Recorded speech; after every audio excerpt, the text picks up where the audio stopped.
ஞாபகம் இருக்கா?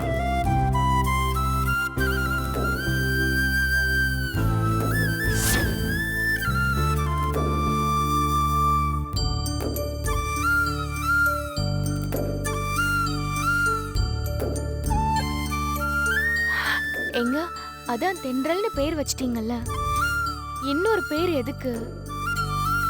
இப்ப அந்த பேர் வந்தா இந்த பேர் வைக்க முடியாதுல்ல? ஏன் வைக்க முடியாது? எப்பவும் இவ எனக்கு தென்றல் தான். கூடவே சர்டிபிகேட் நேமா இதை வச்சுட்டு போவோம். ஆ, எனக்கு ஏதோ தென்றல் தான் வரும்னு தோணுது. இல்லைனாலும் சந்தோஷம்தான். எப்படியும் ரெண்டும் எனக்கு பிடிச்ச பேரு தான். குலுக்குங்க. ம்.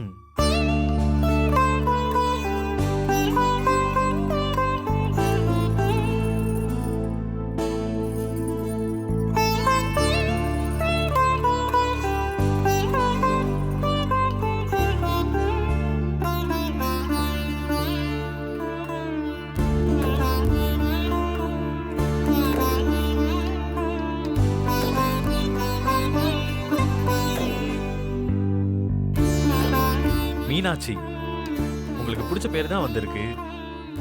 இதுக்காக தாங்க சொன்னேன் தென்றலே இருக்கட்டும்னு.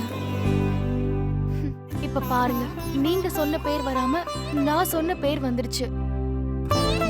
நான் எப்படிங்க இதை வைப்பேன்? எனக்கு நீங்க தாங்க முக்கியம். ஆ, எனக்கும் நீங்க தான் முக்கியம். அதான் ரெண்டு பேரும் வச்சுக்கலாம்.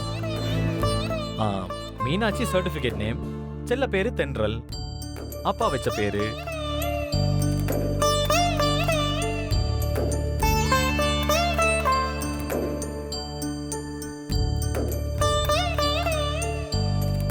இதெல்லாம் குழந்தைக்குன்னு சிறுக சிறுக சேர்த்து வச்சிருக்கோம்.